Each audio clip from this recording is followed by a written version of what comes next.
திருச்சிற்றம்பலம். தென்னாடுடைய சிவனே போற்றி, எந்நாட்டவர்க்கும் இறைவா போற்றி. ஏகம்பத்துரையந்தாய் போற்றி, பாகம் பெண்ணொரு ஆனாய் போற்றி. அண்ணாமலையும் போற்றி, கண்ணார் அமுதக்கடலே போற்றி. காவாய் கனகத்திரளே போற்றி, கைலை மலையானே போற்றி போற்றி. நமச்சிவாய வாழ்க, நாதன் தாள் வாழ்க. அன்பர்களுக்கு வணக்கம். நீங்கள் கேட்டுக்கொண்டிருப்பதும் பார்த்து கொண்டிருப்பதும் சிவநெறிய சீரான வாழ்வு தரும் என்கிற டெலிகிராம் சேனல் மூலம் ஞாயிற்றுக்கிழமைகள் தோறும் இரவு 8 மணிக்கு திருவாசகத்தில் அருளும் பொருளும் என்கிற தலைப்பின் கீழே பெரம்பலூர் மாவட்டத்தில் வசிக்கக்கூடிய சிவத்திருமதி அமுதா பழனியப்பன் அம்மா அவர்கள் நம்மோடு உரையாற்றி வருகிறார்கள். அவர்களுடைய பொற்பாதத்தையும் நிகழ்ச்சிக்கு வருகை தந்துள்ள அத்தனை அடியார் பெருமர்களுடைய பொற்பாதங்களையும் மனமொழி இமைகளாலே வணங்கி வருக வருக என்று வரவேற்று நிகழ்ச்சிக்குள் இனித நுழைவோம். நற்றுணையாவது நமச்சிவாயுவே. நம்முடைய தலைப்பு திருவாசகத்தில் அருளும் பொருளும் என்கிற தலைப்பில் அம்மா அவர்கள் உரையாற்ற வருகிறார்கள். அம்மா வாங்கம்மா. சிவாய நம்ம. திருச்சிற்றம்பலம். மணிவாச பெருமான் அருளாலும் குருநாதர் அருளாலும் ஞான சம்பந்த பெருமான் அருளாலும் இங்கு வந்திருக்க சிவனடியார்களின் பாதங்களையும் வணங்கி இன்னைக்கு நம்ம கீர்த்தி திராகவள் பார்ப்போம். முதல்ல குருவையும் நால்வரையும் நம்ம வணங்கிக்கலாம்.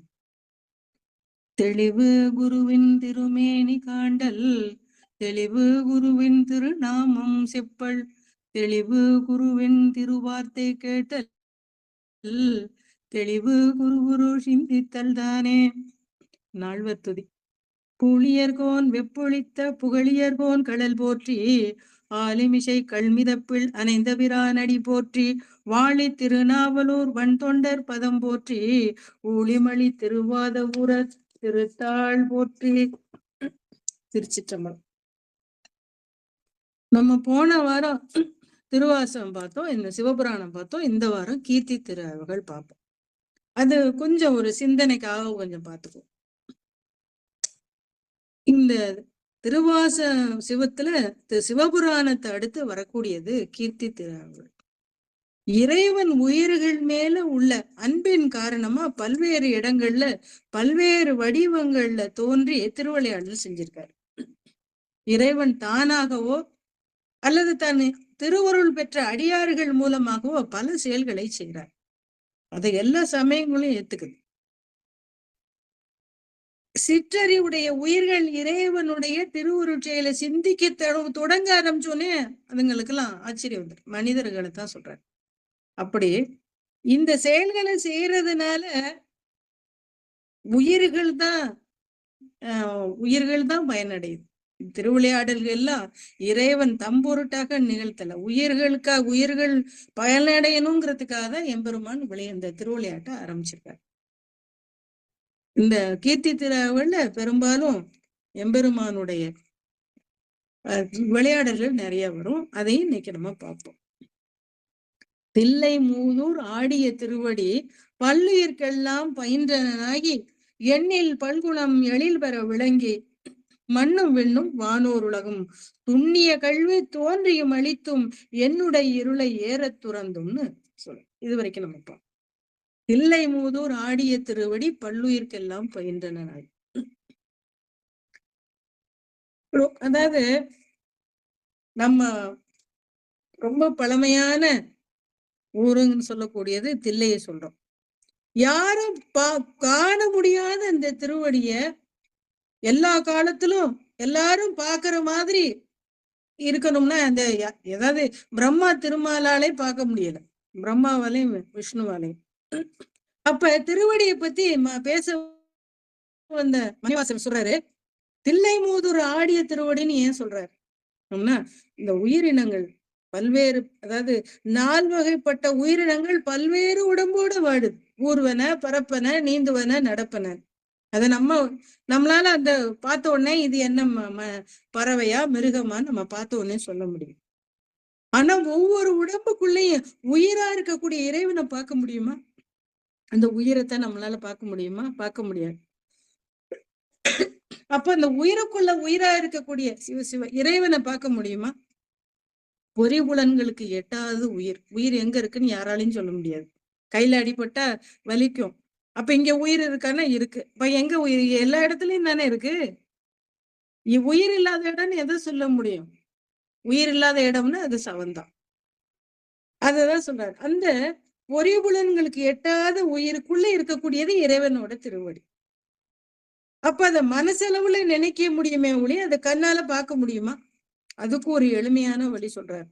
உயிர்களுக்கு உள்ள தேடி காண முடியாத ஒண்ணு தெரிஞ்சுக்கணும்னா கண்களால காண்ற மாதிரி இது வெளியில கொண்டு வரணும்ல. அப்ப இந்த பிரபஞ்சத்துல பல்லுயிர்கள்லாம் கலந்து நிற்கக்கூடிய இந்த இறைவனை கண்ணால பார்க்கணும்னா தில்லைக்கு போ. மூதூர்னா பழமையான ஊர், அங்க போ. அங்க இருக்கக்கூடிய இறைவன் திருவடியை பாரு. இதுதான் எல்லா உயிர்களிலும் கலந்து இருக்கக்கூடியதுன்னு இந்த பாட்டுல சொல்றாரு. பல்லுயிரெல்லாம் பயனா பல உயிர்களிலும் தங்கி அருள் செய்யக்கூடியவன்னு சொல்றாரு. எண்ணில் எண்ணில் பல்குணம் எழில் பெற விளங்கி மண்ணும் விண்ணும் வானோர் உலகம் துண்ணிய கல்வி தோற்றியும் அழித்தும். குணம்னாவே ஆற்றல். இங்க குணம் சொல்லுறது ஆற்றலை தான். அப்ப இறைவனுடைய பல்வேறு ஆற்றல்களும் அவன்கிட்ட பிரிக்க முடியாத தன்மை. அதனாலதான் இறைவனே ஆற்றல் வடிவமாக இருக்கிறான்னு சொல்றாரு. பல்குணம் இயல்பாகவே எம்பெருமானுக்கு இருக்கு. அதான் இந்த ஆற்றலை பிரித்து சொல்ல முடியாதுங்கிறார். அதாவது எல்லையில் அதாவது இந்த எல்லை காண முடியாத இந்த உலகத்துல மண்ணுலகு வானுலகு நிறைய உலகெல்லாம் இருக்கிறத நம்ம பாக்குறோம்ல, சொல்லி கேள்விப்படுறோம். அப்ப அதையெல்லாம் சொல்றதுக்காக தான் விண்ணுலகுங்கிறார். அதாவது அப்பவே விஞ்ஞானியா யோசிச்ச மணிவாச பெருமான் மண் என்று நாம் நம்ம வாழக்கூடிய இந்த உலகையும் சூட்சும உடம்போடு சென்று வாழக்கூடிய தேவர் உலகத்தை விண்ணுங்கிற சொல்லல பயன்படுத்துற. இந்த உலகத்துல வாழக்கூடிய உயிர்கள் அனைத்தும் ஏதாவது ஒரு வகையில தன்னோட கருத்துக்களை பரிமாறிக்கும்ல. பறவைகளா இருந்தாலும் அதுக்கு ஒரு பாஷை உண்டு, மிருகங்களுக்கும் பாஷை உண்டு. அததான் சொல்றாரு. அந்த அந்த கருத்தை பரிமாறுறதுக்கு ஒரு கம்யூனிகேஷனை ஏதாவது ஒரு ஒலியைத்தானே பயன்படுத்துது. இந்த ஒலிக்கு சொல் வடிவு பொருள் வடிவுன்னு ரெண்டா இருக்கு.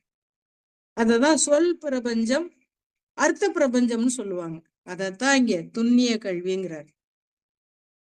அந்த சொல் பொருள் ரெண்டும் பிரபஞ்சங்களா தான் இருக்கு. விண் மண், அதாவது மண்ணு விண் வானோர், அந்த உலகம் எல்லாத்தையும் அதுல வாழக்கூடிய எண்ணற்ற உயிர்களையும் படைத்த எம்பெருமான் அது வளர்ச்சி அடைகிறதுக்கும் கூடி வாழ்றதுக்கும் ஏதுவா சொல் பிரபஞ்சத்தையும் பொருள் பிரபஞ்சத்தையும் தோற்றுவிக்கிறாராம். பின்னாடி சமூக காலத்துல எல்லாத்தையும் அழிச்சிடுறாராம். அதான் துண்ணிய கல்வினா அது அந்த உலகத்தோட பொருந்தின அந்த அறிவு தோன்றுது, அப்புறம் நீ அழிச்சிடுறேங்கிறார். பிரளய காலத்துல அத்தனை உயிர்கள் அத்தனை அழியும் போது அந்த உயிர்களோட இருக்கக்கூடிய அந்த கல்வியும் அதோட அழியுமாறு செஞ்சிடறாராம். என்னுடைய இருளை ஏற துறந்தும் அடியார் உள்ள மீதூர குடியா கொண்ட கொள்கையும் சிறப்பும். இருளை ஏற துறந்ததுனால அந்த என்ன அனுபவம் அவருக்கு திருப்பெருந்துறையில கிடைச்ச அனுபவம். சாதாரணமா ஆணவம்ங்கிற இருள் நீங்கணும்னா சரியே கிரியேங்கிற வழிகளை பயன்படுத்தி இறைவனை அடைய முடியும். ஒரே பிறப்புல அந்த இருள் முழுசுமா போயிடுமா?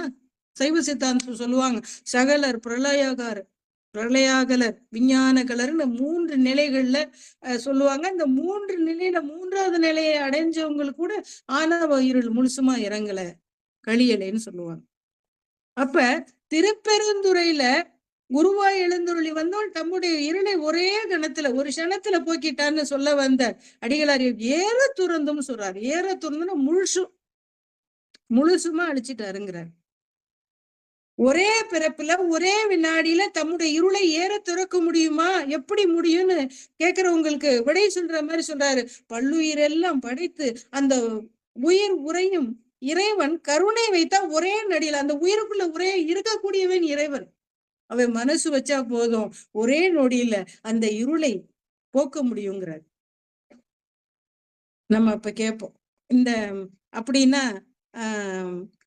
இந்த அந்த திருநீர் அணிஞ்சவங்களுக்கு எல்லாம் உள்ளத்துல எம்பெருமான் இருக்கானே, அவங்களுக்கு எல்லாம் போக்க முடியலையா அப்படின்னு ஒரு கேள்வி கேட்போம். அதுக்குதான் அந்த சங்கடத்தை போக்குறதுக்காக தான் சொல்றாரு அன்பு மீதோருங்கிற ரெண்டு வார்த்தையை சொல்றாரு. மீன் பெருகிறதுன்னு அர்த்தம். அன்பு பெருகக்கூடிய அடியார்கள் உள்ளத்துல எம்பெருமான் குடியா இருப்பான்.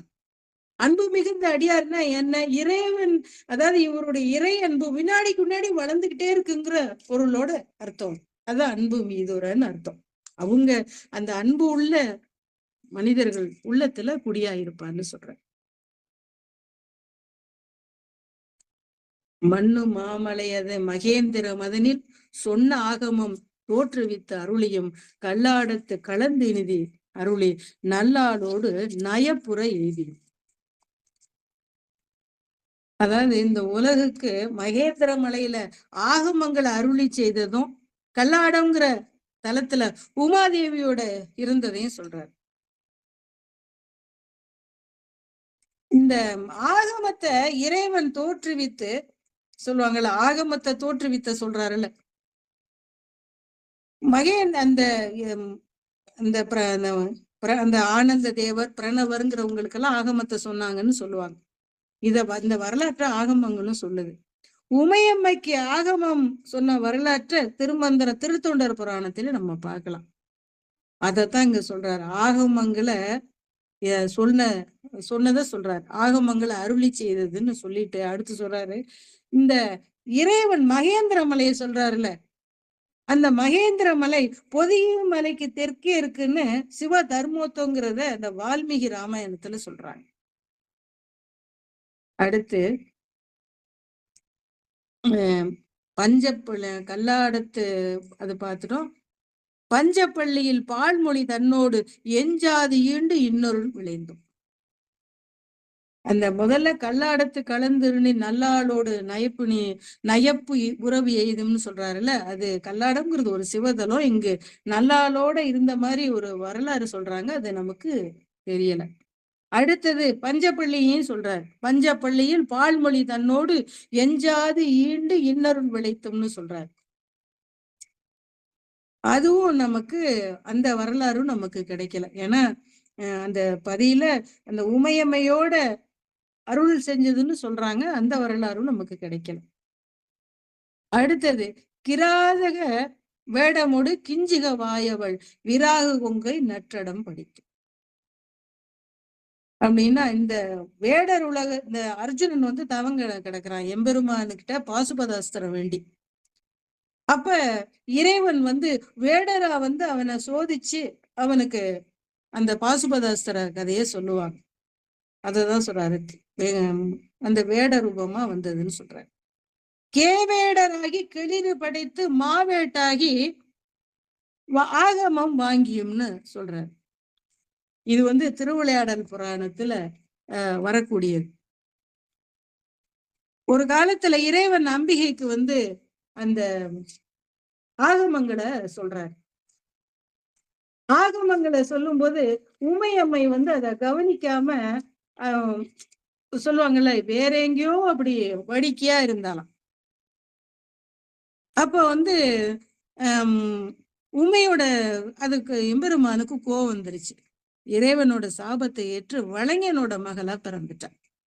இந்த கேள்விப்பட்ட மூத்த பிள்ளையும் இளைய பிள்ளையும் இறைவன் முன்னாடி வந்து அவர் கையில இருந்த ஆகம நூல்களை வாங்கி கடல்ல வீசிட்டாங்க. சமயம் தெரியாது இவங்களை உள்ள நினைச்ச நந்தி தேவரை கடல்ல சுறாமீனா போகும் மாதிரி எம்பெருமான சபிச்சுட்டார். அப்புறம் இறைவனே அந்த சாபம் தீர்க்க வேண்டி வளைஞனா வந்து சுறாமீனா ஆகமத்தை தாங்கி திரிஞ்ச அந்த நந்தி தேவரோட சாபத்தை போக்கி ஆகம நூலை பெற்று இறைவியாகிய வளைமாதியை மணந்தார். இது வலை வீசின படலத்துல இருக்கு. கொஞ்சம் கொஞ்சம் கொஞ்சம் இதை வேணா நம்ம சுருக்கமா வேணா பார்க்கலாம். அந்த இறைவன் சொன்னப்ப அலட்சியமா இருந்துட்டான். அதனால செம்படவ குலத்துல போய் பிறந்துட்டா தாய். தாய்க்கு சாபம் கொடுத்தத கேட்ட அந்த விநாயகருக்கும் முருகனுக்கும் ரொம்ப சங்கடமா போயிடுச்சு. உடனே ஆத்திரத்தோட சுவடிகளை வந்து தன்னோட துதிக்கையால வீசி எறிஞ்சிட்டாரா விநாயக பெருமான்.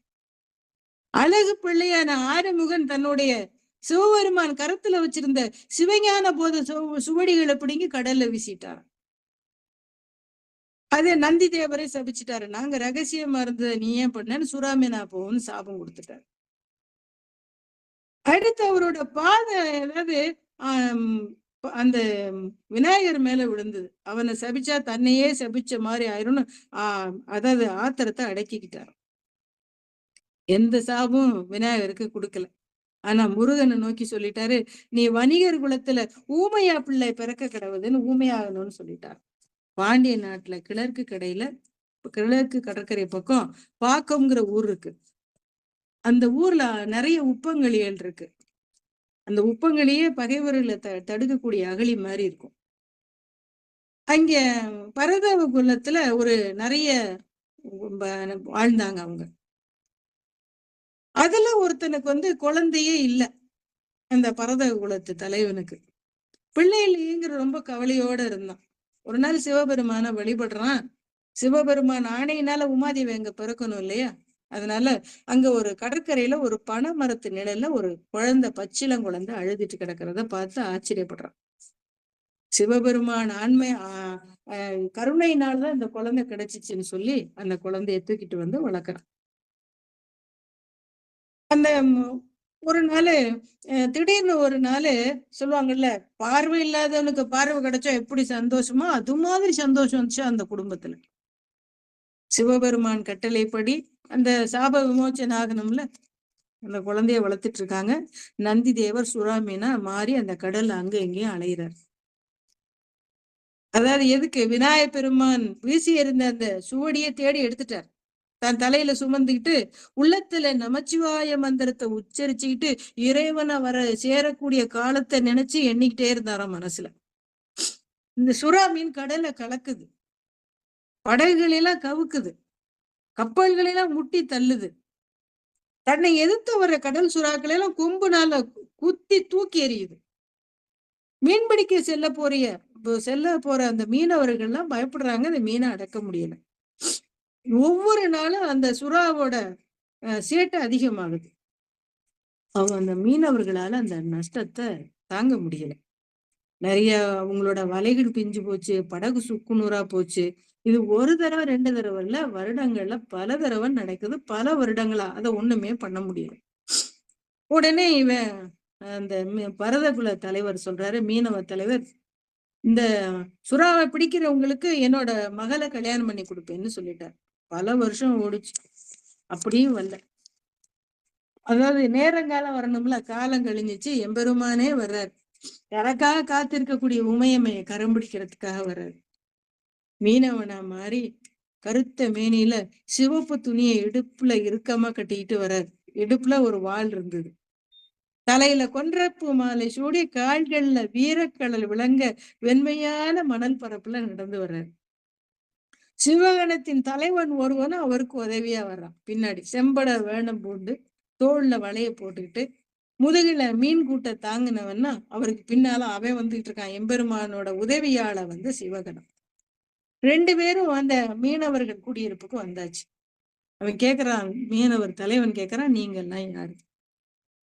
நாங்க மதுரையை சேர்ந்தவங்க. அந்த என் பேரு சொக்கன். எம்பெருமான் சொல்றாரு, என்னால படைக்கவும் காக்கவும் அழிக்க முடியும். பெரிய சுறா மீன்கள்லாம் வீசி பிடிக்கிறதுல நான் ரொம்ப சாமர்த்தியசாலின்னு கம்பீரமா சொல்றேன். வந்த வாலிபா அழகா இருக்கா, ஆனா பேச்சு முன்னுக்கு பின்னு முரணா இருக்கேன்னு அவர் யோசிக்கிறார். இருந்தாலும் உண்மையான மீனவனா தான் இருப்பானோன்னு யோசிச்சுட்டு சொல்றாரு, ரொம்ப நாளா இந்த ஒரு சுறா மீன் இங்க தொல்லை கொடுக்குது.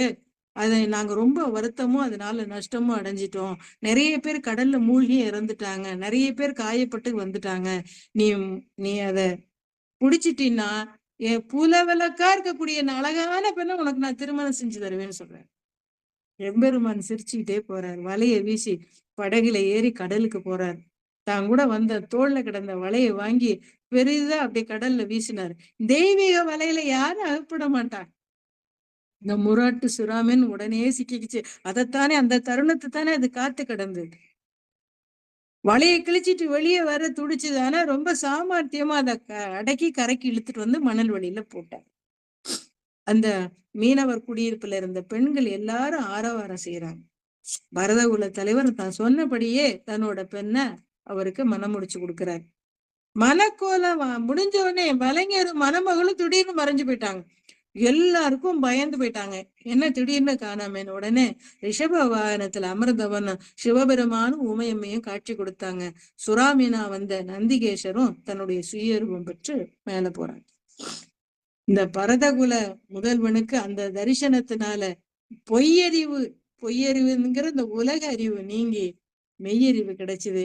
இறைவனை மனமாற வணங்குறான். அப்போ அவர் சொல்றாரு, நீ பல ஆண்டுகள் குழந்தை பேர் வாய்க்காம வருந்தினதை கண்டு உமையம்மைய உன்கிட்ட உமையம்மையே உன்கிட்ட குழந்தையா வளர்ந்தா, தக்க தருணம் வரும்போது நான் அவரை மணந்துக்குவேன்னு சொல்லிட்டு நீ குபேர சம்பத்தினை அனுபவிச்சு சகல சௌபாக்கியத்தோட இருந்து வாழ்வின் இறுதி நாள் என்னோட திருவடி சேருவேன்னு சொல்றாரு. இந்த திருவிளையாடல் புராணத்தை யார் படிச்சாலும் சரி கேட்டாலும் சரி சகல சௌபாக்கியம் மட்டும் இல்லையா, குழந்தை இல்லாதவங்க குழந்தை பாக்கியம் கிடைக்குமா. அதுதான் இந்த கதையோட சிறப்பு. அடுத்து இப்ப நம்ம மாவேட்டராகி ஆகமம் வாங்கி பார்த்துட்டோம். மற்றவை தம்மை மகேந்திர திருந்தும் உற்றவை முகங்களால் பணிந்தருளியும். மகேந்திர மலையில தோற்றுவித்த ஆகமங்களை தூய ஆன்மாக்களாகிய முனிவர்களுக்கும் 5 திருமுகங்களால் உபதேசிக்கிறாராம். அந்த 5 முகல் என்னன்னு எல்லாரும் நமக்கு தெரியும். ஈசானம், தத்புருஷம், அகோரம், வாமதேவம், சத்யோஜானம். அதான் கிழக்கு, மேற்கு, வடக்கு, தெற்கு. அதான் அந்த மேற்கு அத்தனை அத சொல்லுவாங்க. மேற்கு திசைகள் அத்தனை 5 திசைகளையும் காணக்கூடியது நான் அறிவேங்கிற மாதிரி சொல்றேன். ஆகம நூல்களை தோற்றுவித்த இறைவன்கிறதுனால எல்லா அறிவுக்கும் அதாவது ஞானத்துக்கு இருப்பிடமா இருக்கக்கூடியவன்னு நமக்கு இதுல தெரிஞ்சுக்கலாம். அடுத்து நந்தம்பாடியில் நான்மறையோனாய் அந்த ஆரியனாய் அமர்ந்தாருளி. இந்த வரலாறும் நமக்கு கிடைக்கல. அடுத்து வேறு வேறு உருவும் வேறு வேறு இயற்கையும் 100 1000 இயல்பினதாகி ஏருடை ஈசனி புவனியை உய்ய கூருடை மங்கை தானும் வந்தருள். இறைவன் அடியார்களுக்கு அருளும் பொருட்டு பல்வேறு வடிவங்களை எடுக்கிறான. அது எல்லாமே கருணை வடிவமாத்தான் இருக்கு. ஈசன் இந்த புவனிய இந்த உலகங்கள் உயிக்கும் பொருட்டு உமையமையோட வராலாம். அதான் கூருடை மங்கை தானும் வந்த அருளிங்கிறார். அடுத்து குதிரையை கொண்டு குடநாடதன் மிசை சதுர்பட சாத்தானாய் தான் எழுந்த அருளிங்கிறார். வேலம்புத்தூர் விட்டேறு அருளி கோலம் பொழிவு காட்டிய கொள்கையும் தற்பனம் அதனில் சாந்தம் புத்தூர் விழ்பொரு வேடற்கு ஈந்த விளைவும் மொக்க நேரிய முழுத்தழல் மேனி சொக்கதாக காட்டிய தன்மை. அத்தனையுமே திருவிளையாடல் வரக்கூடிய கதைகள் தான். அந்த குதிரையை கொண்டு சாத்தாய் எழுந்தருளியதுன்னு சொல்றாருல்ல, பாண்டியன்ட்ட குதிரை வாங்குறதுக்காக கொண்டு வந்த நிதிகள் எல்லாமே திருப்பெருந்துறையில ஆலய திருப்பணிக்கு செலவழிச்சிட்டாரு. இத தெரிஞ்ச மன்னனுக்கு கோபம் வந்துருச்சு. அதனால அடியாரை துன்புறுத்துறதுக்காக அவரை சிறையில போட்டான். இறைவன் அடியாருக்கு அருளுவதற்காக குதிரை வீரனா திருப்பெருந்துறையில மதுரைக்கு வந்த வரலாறு தான் அதுல சொல்றாரு. திருப்பெருந்துறைக்கு மேற்கே மதுரையில இந்த குடநாடுன்னு சொல்லுவாங்க, மேற்கே இருக்கிறது. அதுதான் சொல்றாரு. சதுர்பட குடநாடுங்கிற இடத்துல இருந்து நீ குதிரை சேவகனா வந்த கதையை சொல்றாரு. வேலம்புத்தூர் விட்டேறு அருளி கோலம் பொழிவு காட்டுகே கொள்கை. வேலம்புத்தூர்னாக்க அத உக்கிரமா பாண்டியனுக்கு வலை கொடுத்தத சொல்றார், வேல் கொடுத்தது. உக்கிரமா பாண்டியன் சோமசுந்தர பாண்டியனுக்கு கல்யாணம் பண்ணி கொடுத்தாச்சு உம்மையம்மைய. ஆக்கவும் அழிக்கவும் இல்ல சிவபெருமான் காட்சி தந்தது அங்கதான். தேவர்களுக்கு எட்டாத மகாதேவன், அதாவது அந்த மன்னனோட மகளை கேட்டதை நினைச்சு சந்தோஷத்தோட இருக்காரு. ஏன்னா உன்னோட பொண்ணை நான் கல்யாணம் பண்ணிக்கிறேன்னு சொல்லிடுவாரு கனவுல. மந்திரிகளையும் மற்றவங்களையெல்லாம் கூப்பிடுறாரு அந்த அரசர். சோமசுந்தர பாண்டியன் கூப்பிடுறாரு, என்னோட மகளை வந்து கல்யாணம் பண்ணிக்கிறேன்னு சொல்லி 4 நாள் குடிச்சாச்சு. திருமணத்துக்கு தேவையான அத்தனை பொருட்கள் யானை, குதிரை, தேடிகள் மேல ஏத்திக்கிட்டு மதுரை நோக்கி போறான். அவன் அவன் வந்து எந்த ஊருன்னா மதுரை பக்கத்துல இருக்கக்கூடியவன், கல்யாணபுரத்துல இருக்கக்கூடியவன். எல்லாத்தையும் ஏத்திட்டு போறான். தான் பொண்ணையும் மணமகள் மாதிரி சிங்காரம் பண்ணி மீனாட்சி தேர்ல ஏத்திட்டு வரான். சுந்தரபாண்டியனோட உறவினர்கள், அமைச்சர்கள், வேதம் படித்த மனிதர்கள் எல்லாரும் சேர்ந்து அங்க வராங்க. இறைவனோட திருவள்ள உள்ளபடியே ஒருத்தரை இடையில சந்திக்கிறாங்க. அந்த சோமசேகரனை பார்த்து வெற்றி பொருந்திய வேலை கொண்ட முருகப்பெருமானை ஒத்தி இருக்கக்கூடிய உக்கர பெருவழுதிக்கு உங்க செல்வ திருமகளை மனம் பிடிச்சு தரணும்னு கேக்குறாங்க. அதாவது அந்த உக்கர பாண்டியன்கிறது வந்து சிவ அதாவது மீனாட்சி அம்மைய கல்யாணம் பண்ணி கொடுத்தாச்சு. கல்யாணம் பண்ணி கொடுத்ததுக்கு அப்புறம் அவங்களுக்கு பிறந்த, அதாவது உலக இயல் வாழ்க்கைக்கு ஒத்து வந்ததுனால அவள் மூலமா பிறந்தவன் தான் அந்த உக்கர பாண்டியன். அவனுக்குதான் அந்த எதிரிகளுக்காக வேல் கொடுத்த கதை. எம்பெருமான் வந்து என் கனவுல சொல்லிட்டாரு, உன் மகளை மனம் முடிச்சுக்கணும். அந்த உக்கர பாண்டியனை சிவ மாறி இந்த உக்கர பாண்டியனுக்கு மீனாட்சியை கல்யாணம் பண்ணி கொடுத்தாச்சு. மீனாட்சியை கல்யாணம் பண்ணி கொடுத்ததுக்கு அப்புறம் அவங்களுக்கு பிறந்த உக்கர பாண்டியனுக்கு பொண்ணு தேடுறாங்க. உக்கர பாண்டியன் கனவுலையும் அந்த அந்த உக்கர பாண்டியனுக்கு பொண்ணு கொடுக்க வேண்டிய மாமனார் கனவுல போய் இறைவனே சொல்லிட்டார், உன் பொண்ணை கொண்டு வந்து உக்கர பாண்டியனுக்கு கொடு. அதே மாதிரி திருமணம் எல்லாம் நல்லபடியா நடந்து முடிஞ்சிருச்சு. அந்த உக்கர பாண்டியனோட பொண்ணு கொடுத்தவரோட அழைப்பை கேட்டு எல்லாரும் வந்தாங்க. எல்லாருக்கும் ஓலை அனுப்பி எல்லாரும் வந்து அருமையா அந்த உக்கரபாண்டியனு கல்யாணம் நடந்துச்சு. அந்த அந்த உக்கரபாண்டியனோட மனைவி, அந்த பொண்ணோட பேரு காந்திமதி. எல்லாம் முடிஞ்சிருச்சு, நல்ல நேரம் வந்துருச்சு.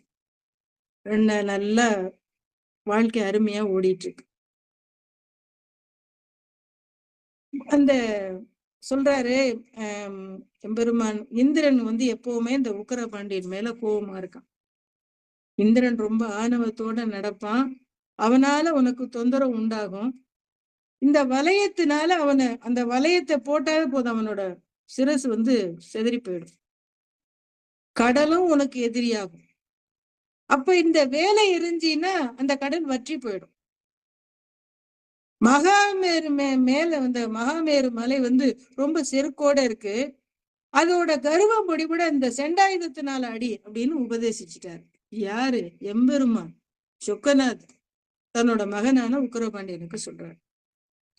உக்கரகுமாரர் தன் தந்தையை பணிந்து அவர் கொடுத்த 3 ஆயுதங்களை வாங்கிக்கிட்டாராம்.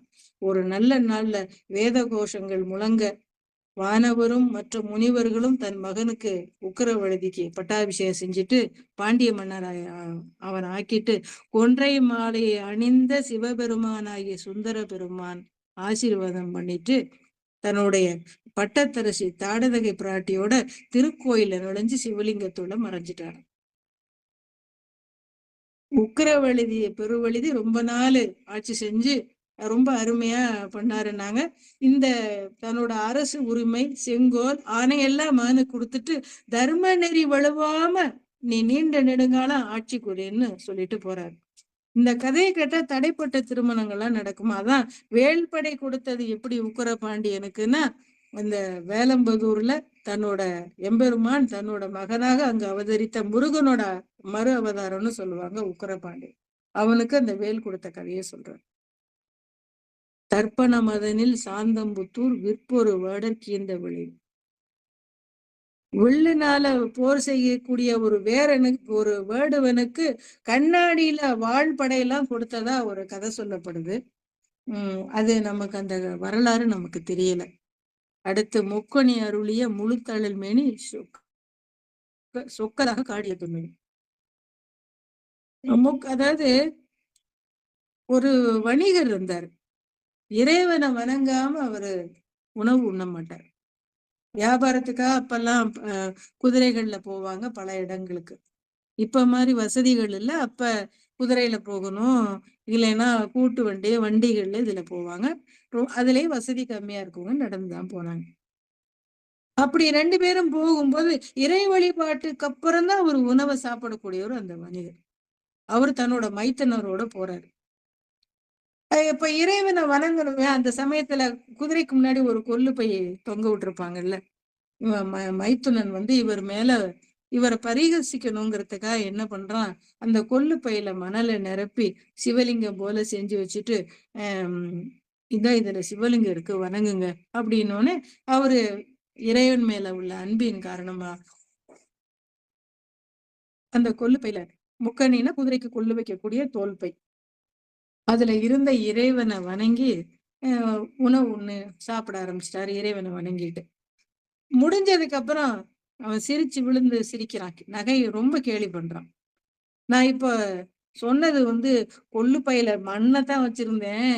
அது உண்மையான சிவலிங்கம்னு நினைச்சு நீ வணங்கினன்னு சொல்ற அப்படின்னு சொல்லிட்டு அந்த பைய அசைக்கிறாரு.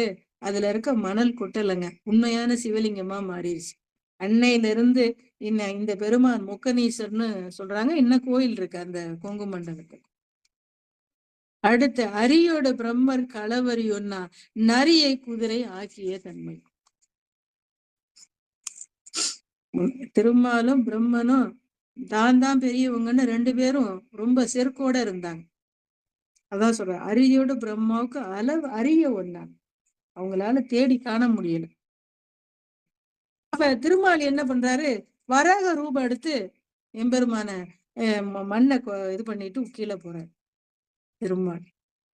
பிரம்மன் என்ன பண்றான், பறவை வடிவம் எடுத்து பறந்து போறான். இவர் அடியை தேடி போறாரு, அவர் முடியை தேடி போறாரு. 2 பேராலையும் காண முடியல. கடைசியில அவங்க 2 பேரும் இறைவனை வணங்க ஜோதி ரூபமா தெரிஞ்சாரும். அதான் சொல்றாரு, எம்பெருமானால காண முடியல. அப்ப அவங்களோட செருக்கு இப்படிதான் அழிஞ்சு. அடுத்து நிறைய பரியாக்கின படணும். நிறைய பரியாக்குனது எப்படின்னா, இவர் கொடுக்குறாரு பணம், கொடுத்த பணத்தெல்லாம் என்ன பண்ணிட்டாரு, செலவழிச்சிட்டாரு கோயிலுக்கு. இது வந்து அரசனுக்கு தெரிஞ்சு போகுது. இது ஏதோ தப்பு நடந்திருக்குன்னு ஆட்கள் எல்லாம் சொல்றாங்க. அவர் வந்து நீங்க கொடுத்த பணத்துல குதிரை வாங்கல அப்படின்னு சொல்றாரு. சொன்ன உடனே இவரு ஆளை அனுப்புறாரு. ஆளை அனுப்பின உடனே இவர் சொல்றாரு, நான் இப்ப நாளைக்கு வரும்னு சொல்லி கடத்துறாருன்னு ஆணி மூலத்துல குதிரை வரும் போன்னு சொல்லிட்டாரு. ஆனா சொன்ன நேரத்துல வரல. உடனே அவரு கோபம் வந்துருச்சு. உடனே அவரை கொண்டுட்டு போய் ஜெயில அடைச்சிட்டாங்க. ஜெயில அதாவது நம்மளை ஏமாத்திட்டோங்கிற கோபம் வந்துருச்சு அரசனுக்கு. அந்த காலத்துல என்ன பண்ணுவாங்க,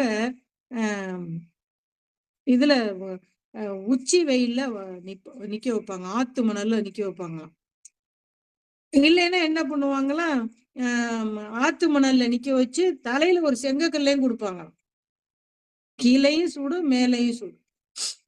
இருந்தாலும் அந்த அந்த உச்சி வெயிலோட இத தெரியாம எம்பெருமான் அத காப்பாத்துறாரு. அது அவருக்கு சுடல.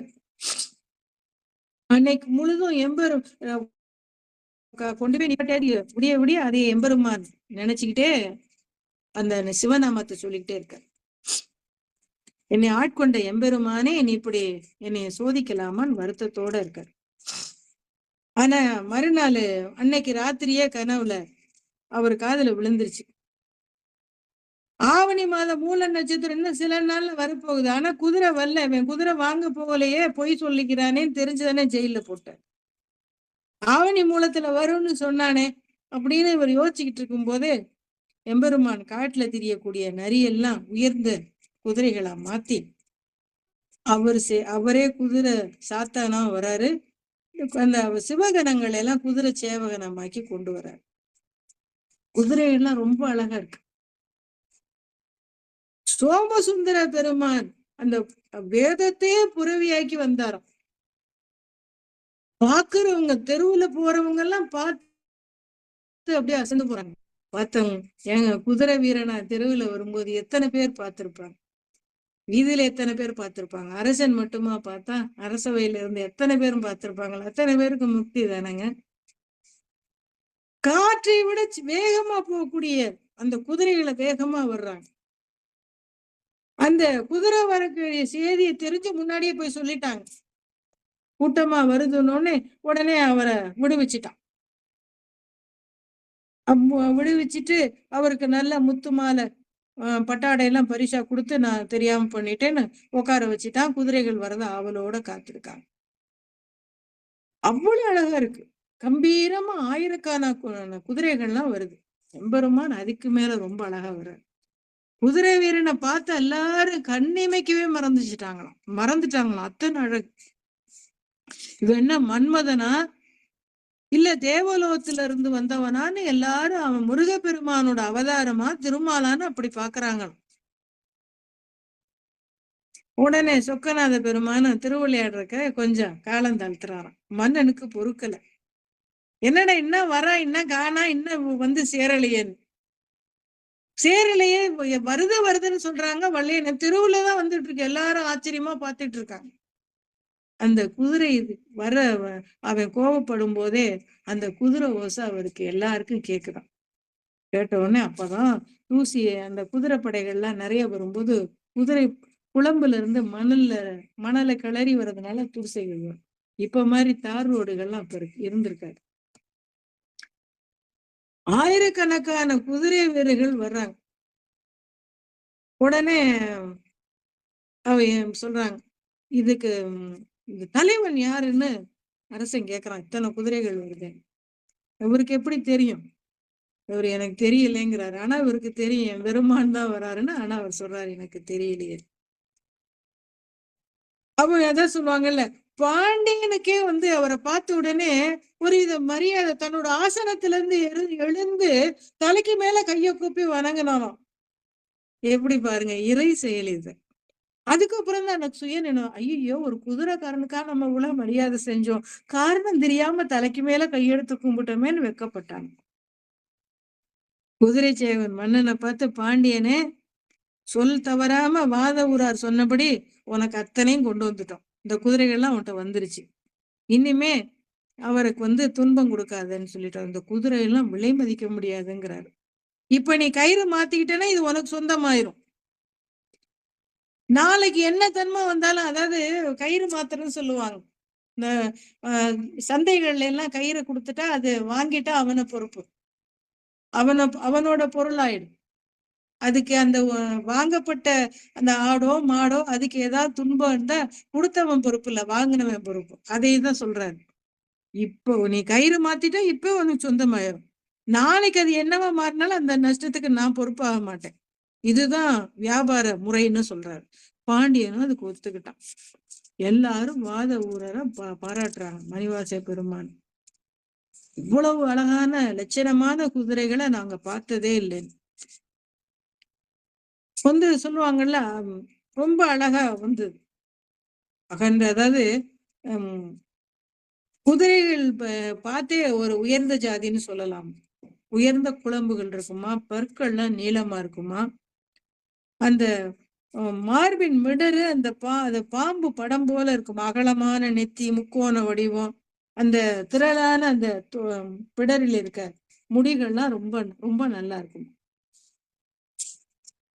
இப்படி பலவிதமான தோற்றங்களை எல்லாம் அந்த அப்படி நடந்து வர்றதே அவ்வளவு ஒயிலா இருக்கான். இதெல்லாம் எந்த நாட்டை சேர்ந்தவன்னு கேக்குறான். உடனே ஒரு சொல்றாரு, காம்போத நாட்டை சேர்ந்தது. இந்த தாவும் குதிரைகள்லாம் காந்தார நாட்டுல இருந்து வந்தது. வளைந்த பிடரி மயிரை கொண்டதெல்லாம் வான்மீகி நாட்டை சேர்ந்தது. மத்தது பாஞ்சால நாடு, துளுவ நாடு எல்லாம் பிறப்பா கொண்டது. இந்த வெள்ளை குதிரை பனிமலையில இருந்து வந்துச்சு இப்படின்னு குதிரைகளோட நாட்டெல்லாம் சொல்றாரு. எவ்வளவு அருமையா இருக்கு பாருங்க. வெள்ளை, கருப்பு, சிவப்பு, பொன்னிறம்னு 4 நிறங்களும் தன்னுடைய கலந்த நிறங்களை கொண்ட மாதிரி பஞ்சகல்யாண குதிரையும் அதுல இருந்துதான். இப்படி பல விதமா சொல்லிட்டார்.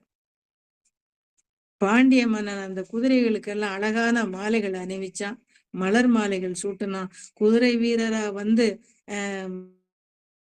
அந்த கடவுள் சுக்கநாதர் திருக்கோயிலை நோக்கி வணங்கி பாண்டிய மன்னன் வாழ்கன்னு மகிழ்ச்சியோட, அவர் யாரு அரசு பாண்டிய மன்னன் வாழ்கன்னு சொல்லி சந்தோஷமா அந்த கயிறை மாத்தி கொடுத்தாச்சு.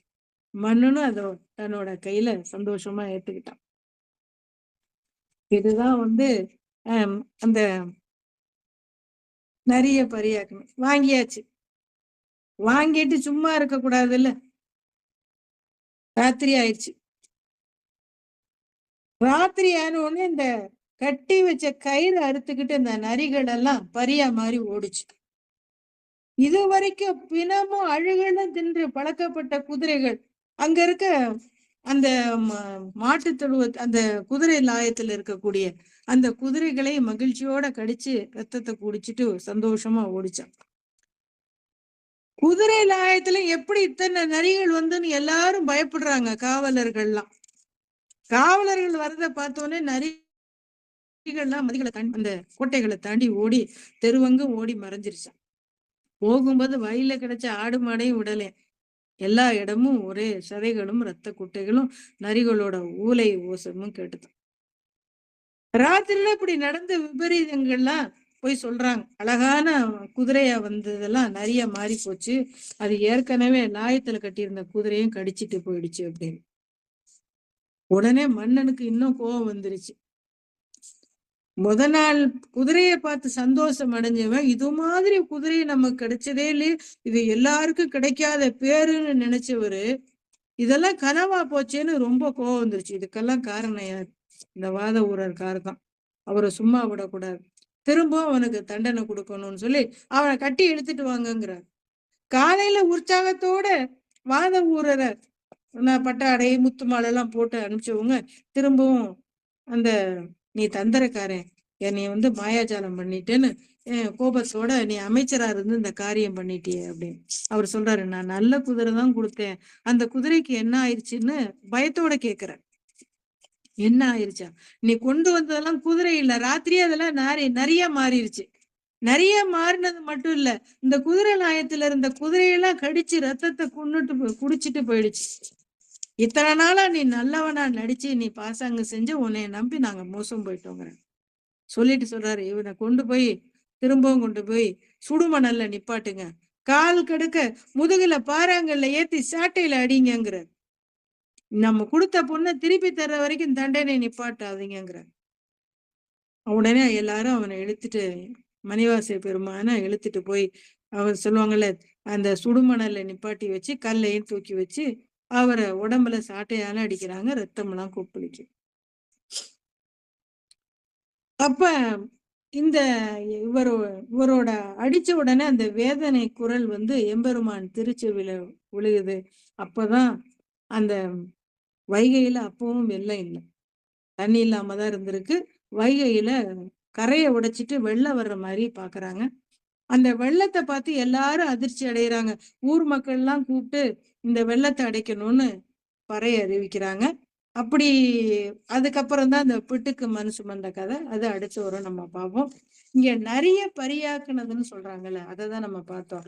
எல்லா சர்க்கஸ் கம்பெனிலையும் எல்லா மிருகங்களும் இருக்கும், நரி இருக்காது. ஏன் அப்படின்னா நரிய நம்ம அடக்க முடியாது, சந்திரமானது, நம்மளை ஏமாத்திருமா. அப்பேற்பட்ட நரியவே எம்பெருமான உலக படைத்தவன் இல்லையா, நரிய பரியாக்கி கொண்டு வந்தார். அந்த கதை தான் இதுல சொல்லப்பட்டது. அடுத்து அது ஆண்டு கொண்டருளி அழகுரு திருவடி பாண்டியன் பரிமாவி ஈண்டு கானகம் இசைப்பெற. ஆண்டு கொண்டு அருள அழகுரு திருவடி பாண்டியன் தனக்கு பரிமாவிற்றது ஈண்டு கனகம் இசைய பெறாது ஆண்டான் எங்கோன் அருள் வழி இருப்ப தூண்டு ஜோதி தோன்றிய தொன்மை. எம்பெருமான் குதிரையை கொண்டு வந்தப்ப குதிரைகளுக்கு பாண்டியன் நிறைய பொன் கொடுக்க முயன்றான், அதை சொல்றாரு. அந்த பொண்ணை அவரு வாங்கலையா, அதே சொல்லுவாங்க. அந்த கொடுத்தப்ப அந்த அந்த சவுக்குல அப்படி நீட்டி அப்படி ஒரு சுண்டி அப்படி வாங்கினாருன்னு சொல்லுவாங்க. அது கூட இது அவமதிக்கிற மாதிரி இருக்கேன்னு சொன்னப்ப வாத ஊரர் சொன்னாராம், இது அது அவங்க ஊரு பழக்கம் அப்படின்னு சொன்னாராம். அது கூட இந்த கதையில சொல்லுவாங்க. அடுத்து அந்தரனாகி ஆண்டு கொண்டருளி இந்திரஜாலம் காட்டி இயல்பும் மதுரை பெருநன் மாநகர் இருந்து உதிரை சேவகன் ஆகிய கொள்ளியும் ஆங்கது தன்னில் அடியவருக்காக பாங்காய் மண் சுமந்து அருளி. இப்பதான் நம்ம இந்த புட்டுக்கு மனசு வந்து வரும். அந்த மணிவாச பெருமானுக்காக மதுரை மாநகரில இறைவன் குதிரை வீரரா வந்ததை சொல்றாரு. அந்தரனாய ஆண்டு கொண்டருளி இந்திரஜாலம் காட்டி அருள்னு சொல்றோம்ல. இறைவன் திருப்பெருந்துறையில அந்தன ஒரு வடிவம் கொண்டுதானே மணிவாசரை ஆட்கொண்டார். அதை இங்க சொல்றார். தன்னுடைய சனகர் சனாதியர் சனந்தர் சனாதனன்னு சொல்லக்கூடிய அந்த மாணவர்கள் புடைசூழ அருள் செய்து அதுக்கப்புறம் அவர் மறைஞ்சு அருளிட்டார். அததான் அடிகளுக்கு பெருமானா வந்து அருள் செஞ்சு மாயமா மறைஞ்சிட்டார். அததான் தன்னை ஆண்டு கொண்ட அருள் இந்திரஜாலம் காட்டினதா சொல்றாரு. அந்தனாயி ஆண்டு கொண்ட அருளி இந்திரஜாலம் காட்டியது இயல்புன்னு சொல்றாரு. அடுத்து குதிரை சேவகனா வந்தது. நம்ம மதுரை மாநகர்ல தானே எம்பெருமான் சொக்கநாத பெருமான் குதிரை வீரரா வந்தது. அது நம்ம முன்னாடியே பார்த்துட்டோம். அடுத்து ஆங்கது தண்ணில் அடியவர்க்காக பாங்காய் மண் சுமந்து அருளிய பரிசு. புட்டு வச்சு விளைக்கக்கூடிய மண் சுமந்த கதையை சொல்றாரு. அதாவது வைகையில வெள்ளம் வந்துருச்சு, கூலி ஆளா வந்த கதையை இங்க சொல்றாரு. புட்டு செஞ்சு பிழைக்கக்கூடிய வந்திங்கிற பெண் ஏழை. செய்யக்கூடிய புட்டெல்லாம் என்ன செய்வா? இறைவனுக்கு அர்ப்பணம் பண்ணிட்டு தான் முதல் சுடுற புட்டை இறைவனுக்கு கொடுத்துட்டு தான் வச்சுட்டு தான் அப்புறம் விற்பனையே போவா. அவளுக்கு எந்த குழந்தைகள்லாம் கிடையாது. மதுரையில வெள்ளம், அந்த வைகையில வெள்ளம் வந்துருச்சு. வெள்ளம் வந்தா என்ன செய்யணும்? வீட்டுக்கு ஒரு ஆளு வந்து இந்த வெள்ளத்தை கரை அடைக்கிறதுக்கு தண்டாரா போட்டாச்சு. வந்திக்கு குழந்தை இல்லை. அதனால இவ என்ன பண்ணுவா? ரொம்ப கவலையோட இருக்கா. அப்ப ஐயோ, நமக்காக மண் சுமக்க ஆள் இல்லையே, நம்ம என்ன பண்ணுவோம்னு கவலையோட இருக்கு. ஏன்னா அவ வயசானவ. கரையை அடைக்கிறதுக்கு ஆள் வைக்கலாம். கூலி ஆள் வச்சா அதுக்கு பணம் கொடுக்கணும்ல. அதுக்கும் அவள்கிட்ட பணம் இல்லை. ரொம்ப ஏழ்மையானவ. நம்ம ஆள் அனுப்பலைன்னா அரசன் தண்டிப்பானேன்னு பயப்படுறான். எம்பெருமானே நீதான் காப்புன்னு சோமசுந்தர பெருமானே நினைக்கிறான். ஏன்னா ஏன்னா நான் புட்டு செஞ்சு வித்து பிழைப்பு நடக்கக்கூடிய ஒரு ஏழை கிழவி. எனக்கு மன்னவன் சொன்ன ஆணை எனக்கு துன்பத்தை தருது, எனக்கு யாருமே இல்லையே, நான் என்ன பண்ணுவேன், நீயே கதின்னு சொல்லிட்டு நீதான் வந்து உதவணும்னு வேண்டா இறைவன் சொல்லிட்டு வழக்கம் போல தன்னோட புட்டு சுடுற வேலையை செஞ்சுக்கிட்டு இருக்கு. வந்தியோட குரலுக்கு செவி சாய்த்த இறைவன் கூலியால் மாதிரி வரார். கூலி வேணுமோன்னு வாசல்ல கூவிட்டு வர்றார். அழுக்கு பிடிச்ச அந்த பழைய துணி இடுப்புல கட்டிக்கிட்டு, இடுப்பு மேல ஒரு சட்டையும் அழுக்கான சட்டை, தலையில சும்மாடு, ஆனா உடம்பு வாட்டு சாட்டமான உடம்பு, மண்வெட்டியை எடுத்துக்கிட்டு வர்றாரு. என்னைய வேலைக்கு யாராவது வச்சுக்குவாங்களான்னு கூவிக்கிட்டே வர்றாராம். அந்த குரலை கேட்டவொடனே அந்த வந்திக்கு ரொம்ப சந்தோஷம். அந்த கூலியால கூப்பிட்டு கூப்பிட்ட உடனே ஐயோ, எனக்கு என்ன கூலி தருவ அப்படின்னு அவர் கேட்கிறார். உடனே என்கிட்ட பொருள் எதுவும் இல்லையே, அந்த கிழவி சொல்லுது, நான் விற்கக்கூடிய இந்த புட்டை வேணா உனக்கு தர்றேன் அப்படின்னு. சரி, எனக்கு ரொம்ப பசியா இருக்கு, முதல்ல நீ அந்த உடைஞ்ச நல்ல புட்டெல்லாம் நீ வச்சுக்க, அந்த உடைஞ்சிருக்கு இல்ல அந்த புட்டை மட்டும் எனக்கு கொடு அப்படின்னு சொல்றாரு. என்ன காரணமோ தெரியல, வந்தி கிழவி செஞ்ச புட்டெல்லாம் அன்னைக்கு உடைஞ்சு போச்சு. அந்த புட்டுக்கு தெரிஞ்சிருக்கு வந்தவன் சொக்கநாத பெருமான். அதை சாப்பிட்ட சொக்கநாத சொல்றாரு, என்ன சுவை, இது சோமசுந்தர பெருமானுக்கு உரியது. இவர் தானே அதாவது சொல்றாரு, சிலாயித்து சொல்றாரு. அங்க போய் வந்தியோட பங்கை நான் அடக்கிய கூலியால் வந்திருக்கேன்னு சொல்றாரு. என்ன பதிவு செஞ்சுக்கணும், இன்னார் வீட்டுல இருந்து ஆள் வந்திருக்காங்க. கூடையில மண்ணெல்லாம் ரொம்ப கனமா இருக்கு, இவ்வளவு மண்ணை என்னால சுமக்க முடியாதுன்னு பாதி மண்ணை கீழே கொட்டிட்டு பாதியை தூக்கிட்டு போறாரு. அதையும் போய் அது ஒழுங்கா அடைக்கிறது இல்லை. அந்த விளையாடுறாரு, அங்க இங்கேயுமா கொட்டி விளையாடுறாரு, மூச்சை பிடிச்சிட்டு தண்ணிக்குள்ள மூழ்கி விளையாடுறாரு. அப்புறம் அந்த தண்ணியில இருந்து வேகமா ஓடியாந்து மணல் அள்ள ஆரம்பிக்கிறது. 2 கூட கொட்டுறது, களைப்பா இருக்குன்னு போய் அந்த மர நிழல்ல போய் உட்காந்துக்கிறது, படுத்துக்கிறது. இப்படியே போறது. கொஞ்ச நேரம் செஞ்சுட்டு வந்தி கிழவிட்ட போய், தாயை பசிக்குது, புட்டு இருந்தா கொடுன்னு. இப்படியே செஞ்சுக்கிட்டு இருந்த எல்லாரோட பங்கும் அடபட்டு போச்சு. இவரோட பங்கு மட்டும் அடையல. இத பார்த்த உடனே அரசனுக்கு கோவம் வந்துருச்சு. அரசனோட ஆட்களையும் இவரை கடிஞ்சுக்கிறாங்க. பிரம்ப எடுத்து அந்த வந்தியோட பங்கு அடைபடாம இருக்கிறத பார்த்த வந்தியோட கூலியாள் யாருன்னு கேட்கிறாங்க. நான் தானே பணிவோட வந்து சொல்றாரு எம்பெருமான். அவ பார்த்த உடனே அந்த ஏவலான அந்த மத்த ஆள்கள்லாம் இருப்பாங்கல்ல அரசனை கீழே, சூரியனை பார்த்த பனித்துளி போல அவரை பார்த்த உடனே எல்லார் மனசுலயும் சாந்தியும் மகிழ்ச்சி இருந்ததுதான். பதில் சொல்லாம ஒண்ணுமே அவரால் ஒண்ணும் சொல்ல முடியல. அதே சமயத்துல அரசனுக்கு கோபம் வந்துருச்சு. ஊழியர்கள் அடிக்கணும், ஆனா அவரோட தெய்வீக அழகு அவர்களால அடிக்க முடியல, பேசாம இருந்துட்டாங்க. வேலை செய்யாம இருக்கிறேன்னு அரசனுக்கு கோவம் வந்துச்சு. உடனே ஓடி போய் அரிமர்த்தன பாண்டியன் இந்த பிரம்ப வாங்கி அடிபடாத பகுதியை பார்த்துட்டு ஓங்கி அடிக்கிறான்.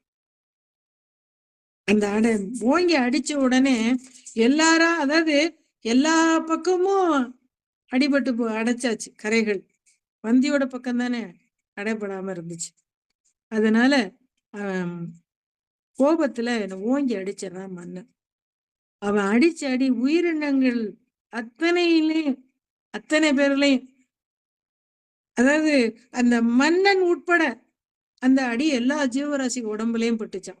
அடிச்ச அடுத்த நிமிஷமே அந்த சிவபெருமான் கூடையோட இருந்த மண்ணை கரை அடுப்புல கொட்டிட்டு மறைஞ்சிட்டாரு. அந்த வினாடி ஒரு வினாடியில் அந்த கரை மடமடன்னு உயர்ந்து போச்சான். கட்டி முடிச்சாச்சு. கூலியார் அங்க இல்ல. அதாவது இந்த அடி ஐம்பூதங்கள் மேலும் 17 14 லோகங்கள்ல இருக்கவங்க மேலையும் மும்மூர்த்திகள் மேலையும் இந்திராதி தேவர்கள் மேலையும் இந்த அடிகள் பட்டுச்சான். இங்கே நில உலகத்துல பாண்டியன் பக்கத்துல இருந்த அமைச்சர் அத்தனை மக்கள், அரண்மனையில இருந்த பாண்டியர் மனைவி, சுவத்துல எழுதி வச்சிருந்த சித்திரங்கள் மேல கூட அந்த அடியோட தடையடையில இருந்துச்சான். பாண்டியன் தான் செஞ்ச தவற உணர்ந்து கூலியால வந்தது எம்பெருமானேன்னு நினைச்சு நிலத்துல விளங்கி வணங்குறான். வந்தி கிழவிய வர சொல்லி அரசன் கூப்பிடுறானோடனே கிளவி பயப்படுறா. என்ன நடந்துச்சோ, என்ன தண்டனை கொடுக்க போறானோ, அவங்க குடிசையில இருக்கா, பயந்துகிட்டே வர்ற. அவ சொல்ற புஷ்பம் சோமசுந்தர கடவுளை நினைச்சுக்கிட்டே வராளாம். இது பாருங்க, அதுதான் பெரிய விஷயம். வந்தப்ப வானத்துல இருந்து ஒரு புஷ்ப விமானம் வந்துதாங்க. ஏன்னா பிட்ட எம்பெருமான்ல சாப்பிட்டிருக்காரு, அதுக்கு பரிசு தரணும்ல. சிவகணத்தவங்களாம் வந்திய பார்த்து தாயே வருகன்னு புஷ்ப விமானத்துல ஏத்திட்டு போயிட்டாங்க. பூமாரி பொழிஞ்சுதான் வானத்துல இருந்து அசரீரி வந்துதான். அரிமர்த்தன பாண்டியனே, நீ செங்கோல் செலுத்தி நல்லாட்சி நடத்து. வாதவூரன் பக்தியோடு என்னது திருப்பணிக்கு செலவழிச்சுட்டான். அதனால அது மட்டும் இல்ல, என்னுடைய மெய்யடியார்களுக்கு திரு அமுதுபடுத்தி செலவழிச்சான். அதனால நீ அவனை துன்பப்படுத்தாதேன்னு சொல்லிட்டாரு. அது மட்டும் இல்ல, நரிகளை பரிகளாக்கி நான் தான் அனுப்புனேன். அந்த திரும்பவும் வாதவூரன் பொருட்டுதான் அந்த நரிய பரியாக்குனேன், பரியை நரியாக்குனேன்னு சொல்றேன். நீ இதை புரிஞ்சுக்காம, நீ என்னுடைய திருவிளையாடலை புரிஞ்சுக்காம நீ வாதவூரனை கொடுமை செஞ்சுட்டேன்னு சொல்றாரு. சொல்லிட்டு அது மட்டும் இல்ல, வந்தியன் கூலியால உன் கையால பெரும்படியும் பட்டோன்னு சொல்றாரு. இத்தனையும் நான் வாதவூரான் மேல கொண்ட அன்பு நாளேன்னு சொல்றேன். உடனே அத தெரிஞ்சுக்கிட்ட மன்னன் வருத்தப்படுறான், விழுந்து வணங்குறான். அதாவது மணிவாச பெற சுக்கநாதரோட அன்பை நினைச்சு உருகி போறான்.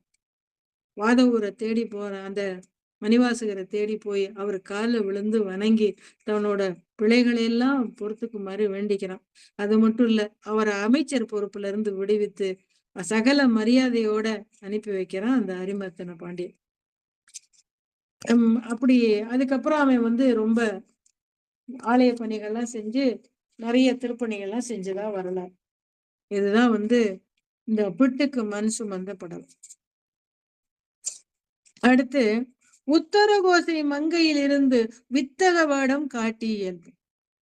வித்தக வேடம்னா இந்த உத்தரகோச மங்கையில இருந்து உமாதேவியார் வணங்க வேதத்தின் பொருளை உபதேசித்தப்ப உமையம்மை கேட்காம இருந்தாங்கல்ல.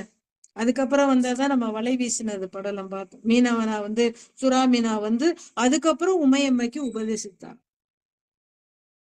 அந்த அது மட்டும் இல்ல, 60,000 சிவனடியார்களுக்கும் சிவயோகிகளுக்கும் அந்த வேத பொருளை உபதேசிச்சு அவங்களுக்கு வீடு வேற கொடுத்தாங்க. அதுதான் உத்தரகோச மங்கையில உமையம்மைக்கு உபதேசம் பண்ணுது.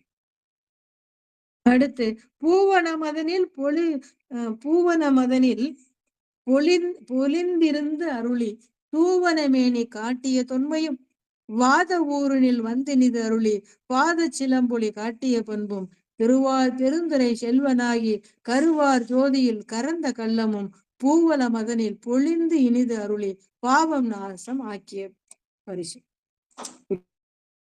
உத்தரகோசமில மணிவாசர் விரும்பின அந்த ஞானாசிரிய கோலத்தை காட்டுறாரு. அதையும் அந்த திருப்புவனத்துல அந்த பொன்னணையாள் கதையும் இங்க சொல்றாரு. அதையும் சொல்லி அந்த திருவாத ஊர்ல அவரு அங்க ஜெயில அடைச்சிருக்கும் போது குதிரைகள் வரலைன்னு மன்னன் கோவப்பட்டப்போ இவரு காதுல அந்த சிலம்பொலி கேட்டுதான் எம்பெருமானோட பாத சிலம்பு. அதையும் சொல்றாரு. வாத ஊரினில் வந்தினிதி அருளி பாத சிலம்பொலி காட்டிய பண்புன்னு சொல்றாரு. தன்னை ஆட்கொண்ட எம்பெருமான் தன்னை விட்டுட்டு ஏனைய அடியாட்கோர்களோட ஒளிப்புலம்பா மறைஞ்சு போனார். அதனால ஒவ்வொரு தலங்களையும் தரிசித்து தன்னுடைய பாவத்தை போக்குனதும் அவரு அந்த திருவிளையாடல்ல நடந்த கதைகளையும் இதுல சொல்றார். இந்த பூவன மதனில் சொல்றாருல்ல, பொலிந்தெழுத அருளின்னு தூவன மேனி காட்டிய தன்மை, அது ரசவாதம் செஞ்ச கதை. இன்னைக்கும் அந்த திருப்புவனத்துல அது விழாவா கொண்டாடப்படுதுன்னு சொல்லுவாங்க. பொன்னணையாள்னு ஒருத்தி இருந்தா. அவ இறைவன் மேல ரொம்ப அன்பு கொண்டார். அவளுக்கு இறைவனுக்கு அவ ஒரு நடனம். அது தினம் இறைவனை வணங்குவா, சிவனடியார்களுக்கு அமுது படைச்சு உபசரிப்பான். அருமையா நல்ல டான்ஸ் ஆடுவான், நல்ல வீணை வாசிப்பான். அதுல வரக்கூடிய வருமானத்துல சிவத்தொண்டு செய்யறதுக்கே செலவழிப்பான். அவளுக்கு ஒரு ஆசை இருந்தது. எப்படின்னா, இந்த எம்பெருமான ஒரு பொன்னால செய்யணும். அந்த திருப்புவனம், வைகை நதியின் தென்கரையில இருக்கக்கூடிய ஊருக்கு பேரு திருப்புவனம். அந்த திருப்புவனத்துல எம்பெருமான் பூவனநாதரா இருக்காரு. அந்த பூவனநாதர் சிலைய பொன்னால செய்யணும்னு ஆசை. ஆசை இருந்தே ஒளிய அதுக்கு பணம் வேணும்ல. ஆசை இருக்கு, ஆனா சொல்லுவாங்களா, ஆசை இருக்கு தாசில்தாராக, அம்சம் இருக்கு மாடி மேய்க்கேன்னு எங்க ஊர்ல ஒரு பழமொழி சொல்லுவாங்க நாடுகள்ல. அது மாதிரியே அவனுக்கு ஆசை இருக்கு, பணம் இல்லை. தினந்தோறும் இவள் நடனமாடி கிடைக்கக்கூடிய அந்த பொருள்கள் எல்லாம் சிவ பூஜைக்கும் சிவனடியார்களுக்கு உணவு அளிக்கிறதுலயுமே செலவழிஞ்சு போயிடுது. எதுவுமே மிச்சம் இல்லை. போய் நம்ம பாண்டிய மன்னனுக்கு உளவாக்கிளி அளிச்ச மாதிரி எம்பெருமான் நம்மளுடைய ஆசையை நிறைவேற்ற கட்டாயம் பொன் தருவார்னு அவன் நினைக்கிறான். காலங்கள் கழிஞ்சுது. இது அந்த தேவதாசியோட பக்திய உலகத்துக்கு காட்டணும்னு எம்பெருமான் நினைச்சார். ஒரு சித்தர் உருவெடுத்து வர்றார். நெற்றியில பட்டு நல்ல பளிர்னு பட்டை, உத்தராட்சம் இதெல்லாம் போட்டுட்டு வீட்டுக்கு வர்றாரு. எல்லா அடியார்களும் வருவாங்க, வீட்டுக்கு உணவு அருந்துவாங்க. ஆனா இவரு மட்டும் மற்ற அடியார்களோட தனிச்சு இருக்காரு. எல்லாரும் சாப்பிடுறாங்க, இவர் சாப்பிடவே இல்லை, நிஷ்டையிலே இருக்காரு. வேலைக்கு அவர்கிட்ட பணிப்பெண் இருக்கிறவங்க எல்லாம் சொல்றாங்க, அம்மா எல்லாரும் சாப்பிடுறாங்க, இவர் சாப்பிடவே இல்லை. உடனே அம்மா திரும்பவும் கூப்பிடுறாங்க, போய் உன்னோட எஜமானி கூப்பிட்டு வா அப்படின்னு சொல்றாரு. எல்லாரும் ஓடி போய் சொன்ன உடனே பொன்னணியான் வரா. சாமி, நான் ஏதாவது தப்பு செஞ்சா மன்னிச்சிருங்க, உங்க மனசுல ஏதாவது இருந்தா அதை சொல்லுங்க, நான் செய்யறேன் அப்படின்னு. உடனே அவர் கேக்குறாரு, நீ ஏன் ரொம்ப மெலிஞ்சு போயிருக்க, உன் மனசுல ஏதோ ஒரு வேதனை இருக்கு, நான் தீர்த்து வைக்கிறேங்கிற. இந்த வாசல்ல குறி சொல்றவங்க எல்லாம் சொல்லுவாங்க, உனக்கு ஒண்ணு சொல்றேங்கிற மாதிரி சித்தரா எம்பெருமான்னு சொல்றாரு. உடனே பொன்னணியான் சொல்ற, இந்த பூவனநாதரோட திருமேனிய பொன்னால செஞ்சு பிரதிஷ்டை பண்ணணும்னு எனக்கு ஆசை. ஆனா எனக்கு வருமானம் பத்தல, வரக்கூடிய வருமானங்கள் சிவனடியாருக்கு அமுது படைக்கிறதுலயே செலவழிஞ்சு போயிடுன்னு சொல்றேன். அந்த வருத்தம் தான் இரவும் பகலும் நான் மெலிஞ்சு போயிட்டேன் சாமி அப்படிங்கிற. உடனே சொல்றாரு, இந்த அமுது செய்யக்கூடிய தொண்டு எல்லாருக்கும் மனசு வராது. பணம் படைச்சவங்க எல்லாம் செய்ய மாட்டாங்க, பல பிறவிகள்ல புண்ணியம் செஞ்சிருந்தாலும் எண்ணமே வருங்கிறார். நீ ரொம்ப பாக்கியசாலி. அதனால உனக்கு நீ விரும்புற மாதிரி நான் உனக்கு தங்கத்துல செலவழிக்கிறதுக்கு பொண்ணு தரேன், சந்தேகப்பட வேணாம் அப்படிங்கிறாரு. ரொம்ப ஆச்சரியத்தோட பாக்குறான். உன் வீட்டுல இரும்பு, செம்பு, பித்தளை எல்லாம் இருக்கா? அதெல்லாம் அந்த பாத்திரம் எல்லாம் கொண்டு வா அப்படிங்கிறாரு. நான் ரசவாதத்துல அத தங்கமா மாத்தி தரேன். அத பொண்ணா உருக்கி நீ உன்னோட விருப்பத்தை நிறைவேற்றிக்கலாங்கிறாரு. நம்ம வீட்டுக்கு அது மாதிரி சித்தர் வந்தா நல்லாதான் இருக்கும்.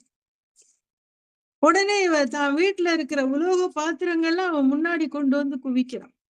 சித்தர் அது மேரெல்லாம் திருநீரைத்தான் தெளிக்கிறார். சொல்லிட்டு இன்னைக்கு இரவு எல்லாத்தையும் அள்ளி நெருப்புல போடு, புடம் போடு, காலையில எல்லாம் தங்கமா மாறி சொல்லிட்டு அவர் புறப்படுற எந்திரிக்கிறார். பொன்னணியால் அவர் காலில் விழுகிறார். ஐயனே, என் வீட்டுக்கு வந்துட்டு ஒரு கவனமாவது நீ சாப்பிடணும்னு வேண்டா. விழுந்து முழிச்சு காலில் விழுந்துட்டு நிமிர்றா இல்ல, எம்பெருமான் மறைஞ்சிட்டார். எல்லாருக்கும் ஆச்சரியம்.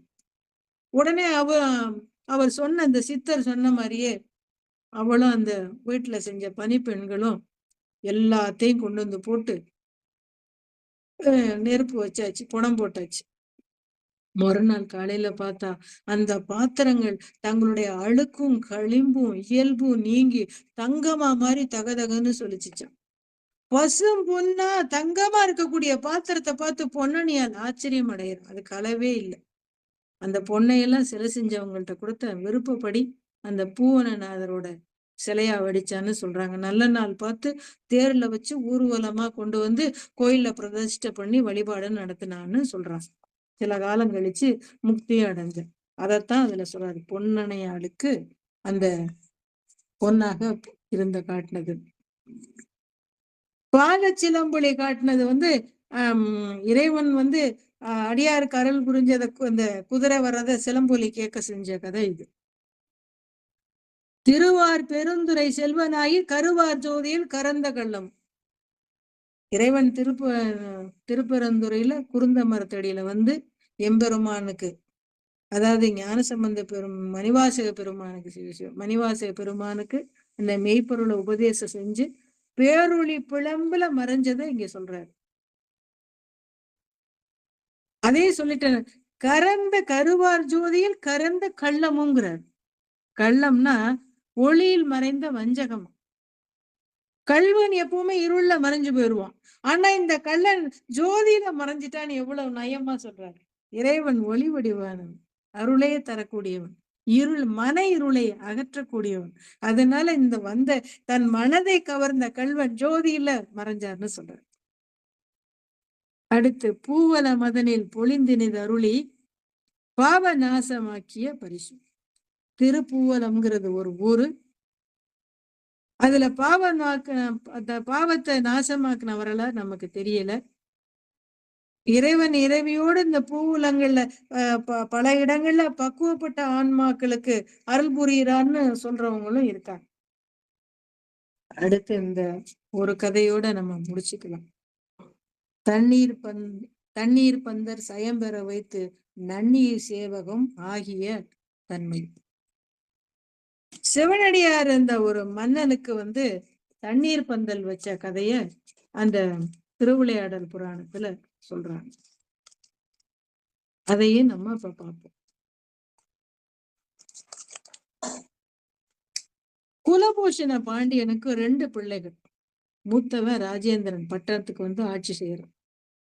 அது இளையவனான ராஜசிங்கனுக்கு ரொம்ப பொறாமை இருந்தது. எப்படியாவது சூழ்ச்சி செஞ்சு அந்த ஆட்சியை கைப்பற்றணும்னு நினைக்கிறான். இந்த சமயத்துல காடுவெட்டி சோழனுக்கு மதுரை சொக்கநாத பெருமான தரிசனம் பண்ண முடியலையே அப்படின்னு ஒரு ஏக்கம் இருந்தது. அந்த பக்தி ரொம்ப பெருகிக்கிட்டே இருந்தது. பாண்டியனோட நட்பையும் உறவையும் பலப்படுத்திட்டு அடிக்கடி அந்த இறைவனை பார்க்கணுங்கிறதுக்காக பரிசு பொருள் எல்லாம் அனுப்பிக்கிட்டே இருக்கான். தன்னோட பொண்ணை அந்த மூத்தவனான ராஜேந்திர சோழனுக்கு மனம் முடிச்சிட்டோம்னா, மருமகன் ஆக்கிட்டோம்னா நமக்கு எப்ப வேணாலும் சொக்கநாதர் மேல அவனுக்கு ரொம்ப அன்பு. சொக்கநாதர் எப்ப வேணாலும் போய் பார்க்கலாம் அப்படின்னு ஒரு மனசுல அவன் நினைக்கிறான். அந்த யோசனைய ஓலை மூலியமா தூதுவர்கள்ட்ட அனுப்பி வைக்கிறான். இத தம்பி ராஜசிங்கம் தெரிஞ்சுக்கிட்டான். அண்ணனு மனசுல அப்படியே ஆத்திரம். அண்ணனுக்கு பதிலா நம்ம சோழனோட மகளை கல்யாணம் பண்ணிக்கிட்டோம்னா அண்ணனுக்கு எதிரா சதி பண்ணி சோழனுக்கு படை நிறைய இருக்கு, அந்த ஆட்சியை கைப்பற்றிக்கலாம்னு நினைக்கிறான். ரகசியமா படை திரட்டி காஞ்சிபுரத்துக்கு போய் சோழனை சந்திக்கிறான். உன்னோட மகளை நான் கல்யாணம் பண்ணிக்கிறேன், நாட்டை அந்த பாண்டிய நாட்டை கைப்பற்றதுக்கு நான் உனக்கு உதவி செய்யறேன், நீ எனக்கு உதவு, உன்னோட மகளை நான் கல்யாணம் பண்ணிக்கிறேன்னு அந்த அவனோட திட்டத்தை கேட்ட சோழனுக்கு ரொம்ப சந்தோஷமா இருக்கு. ரைட்டு, நம்ம மகளை அங்க இவனை கல்யாணம் பண்ணி வச்சு அங்கேயே நம்ம பண்ணிடலாம்னு நினைக்கிறோம். சின்னவனுக்கே கல்யாணம் பண்ணி கொடுக்கலாம்னு நினைச்சு ஏற்பாடு பண்ணிட்டான். சோழனும் ராஜசிம்மனும் பாண்டிய மன்னன் தன்னோட சோழன் தன்னோட பொண்ணு அவனோட தம்பியான ராஜேந்திரனோட தம்பியான இளையவனுக்கு கல்யாணம் பண்ணி கொடுத்துட்டாரு. கொஞ்ச காலத்துக்கு அப்புறம் சோழனும் ராஜசிம்மனும் படையை திருப்பி பெரும் படையை திரட்டிக்கிட்டு பாண்டிய மன்னன் மேல போருக்கு வர்றாரு. கவலையோட இருக்க அந்த ராஜேந்திரன் சொக்கநாதர் ஆலயத்துல போய் எம்பெருமான்கிட்ட வணங்கி வேண்டிக்கிறான், எம்பெருமானே நீ தான் உதவி செய்யணும். அசரீரியா சொல்றான், நீ கவலைப்பட வேணாம், உன்னோட படையோட நீ போய் போருக்கு போ, நான் உதவுறேன்னு அசரீரியா எம்பெருமான் வாக்கு கொடுக்கிறார். உற்சாகத்தோட பாண்டியன் தன்னோட படைகளை திரட்டிட்டு போருக்கு போறான். பாண்டியனோட சேனைகள் 6 போல வந்தாலும் சோழனோட படைகள் எப்படி இருக்கான், கடல் போல இருந்துதான். இத பார்த்த உடனே பாண்டியனுக்கு பயமா இருக்கு. இறைவன் இருந்தாலும் இறைவன் மேல இருந்த அசையாத நம்பிக்கையோட போர் செய்யறான். 2 படைகளுக்கும் உக்கிரமா போர் நடக்குது. வெற்றி தோல்வி இல்லாம போய்கிட்டே இருக்கு. அதே சமயங்கள்ல கோடை வந்துருச்சு, வெயில் வந்துருச்சு. வெயில் வந்தா வெயில் தாக்கம் பயங்கரமா இருக்கு. படைகள் அந்த வெயில் கொடூரமா தாக்குது. வீரர்கள் எல்லாம் களைப்படைஞ்சிட்டாங்க, ரொம்ப தாகம் வந்துருச்சு. பாண்டியன் பாசறைக்கு நடுவுல எம்பெருமான் 4 கால் கொண்ட ஒரு பந்தலை அமைச்சு 4 வேதங்களையும் 4 தூணாக்கி பெரிய பானையில கங்கை நீரை வச்சு எல்லாருக்கும் கொடுக்கிறார். தவக்கோலம் கொண்ட மனிதர சிவபெருமன் அங்க தண்ணி தர ஆளா நிக்கிறார். அவரு உடம்புல திருநீர் பளிச்சுன்னு இருக்கு, முகத்துல அருள் ததும்பி வழியுது, கண்ணுல ஞான பிரகாசம் வெளிப்பட்டு பார்த்த உடனே கழிப்பு போயிருது எல்லாருக்கும். இடுப்புல புலித்தோட அடை, காலில் வீரக்கடல், இடுப்புல ஒட்டியான தங்க நிறத்துல ஜடாமுடி கொண்டவர் அழகா இருக்கார். சிவகோலத்தில் அழகா வர்றார். கூப்பிடுறாரு, களைப்படைஞ்ச வீரர்கள்லாம் வாங்க, பாண்டிய வீரர்களை பத்தி கூப்பிடுறாரு. இந்த தண்ணீரை குடிச்சு தாகத்தை போக்கிக்குங்கிறாரு. எல்லாரும் தாகம் தீர தண்ணி மோந்து குடிக்கிறாங்க. அது தண்ணி இல்லைங்க, எம்பெருமான் அருளால கொடுக்கப்பட்டது. அந்த குடிச்ச வீரர்கள் அத்தனை பேரும் எம்பெருமான் அருளால முக்திக்கு தான் போயிருப்பாங்க. அந்த தண்ணிய குடிச்ச உடனே வீரர்களோட கலைப்பெல்லாம் பறந்து போயிடுச்சான். புதிய வலிமையும் உற்சாகமும் வந்துருச்சான். அவங்க அதாவது முன்னை விட ரொம்ப ஆக்ரோஷமா போய் உற்சாகமா அந்த சோழன் படைகளை தாக்குனாங்க. அதே சமயத்துல சோழ படைகளுக்கு தண்ணி கிடைக்கல. தாகத்தினால நாக்கு வறண்டு போச்சு, நடக்க கூட முடியாம கலப்படைஞ்சு போயிட்டாங்க. அவங்களுக்கு தண்ணி தர யாருமே இல்லை. அந்த பாண்டிய வீரர்களோட வேகத்தையும் உற்சாகத்தையும் தாங்க முடியாம சோழர் படை பின்வாங்குச்சு. வீரர்கள் ராஜசிம்மனையும் காடுவெட்டி சோழனையும் கைது செஞ்சு பாண்டிய அரசன் முன்னாடி நிப்பாட்டுறாங்க. அதே சமயத்துல என்ன ஆச்சரியம், தண்ணீர் பந்தல் மறைஞ்சு போச்சு. உடனே இவன் ராஜேந்திர பாண்டியன் நிலத்துல விழுந்து வணங்கி அழுகிறான், கண்ணீர், எம்பெருமானே இது விளையாட்டான். அப்ப அசரீரியா சொல்றாரு, பாண்டிய மன்னா என் வேலை முடிஞ்சிருச்சு, இனிமே உன்னோட விருப்பப்படி நீ தர்மம் தவறாமல் ஆட்சி செய்வாயன்னு அசரீரி கேட்கு. தங்களுக்கு தண்ணி கொடுத்து தனியால இருந்து உதவுனது சொக்கநாத பெருமாள்னு தெரிஞ்சு அங்க இருந்த வீரர்கள்லாம் ஜெயகோஷம் அனுப்பி அதாவது எம்பெருமான வாழ்த்தி பாராட்டுறாங்க. அந்த கோஷங்களா எழுப்புறாங்க, வீர கோஷங்கள். என்ன பாக்கி அடைஞ்சோம், எம்பெருமான் அருளால தண்ணி குடிச்சோம். காடுவெட்டி சோழன் நன்றி மறந்து நடந்துகிட்டதுக்காக மன்னிப்பு கேட்கிறான். பாண்டிய மன்னனுக்கு சிவபெருமானே துணை இருக்கிறான்னு தெரிஞ்சு அவனோட பெருமையை பாராட்டுறான். பகைவனை மன்னிக்க கூடிய குணமுடையவன் ராஜேந்திரன். உடனே அவனுக்கு பரிசுகள்லாம் கொடுத்து அவனை விடுதலை செஞ்சு சோழ நாட்டுக்கு தக்க மரியாதையோட அனுப்பி வச்சிட்டான். தன்னோட தம்பி பதவி ஆசையினாலதானே இந்த தப்ப பண்ணுனான்னு தெரிஞ்சு அந்த தன்னோட நாட்டுல ஒரு பகுதி அவனுக்கு கொடுத்து பட்டமும் சூட்டினான்.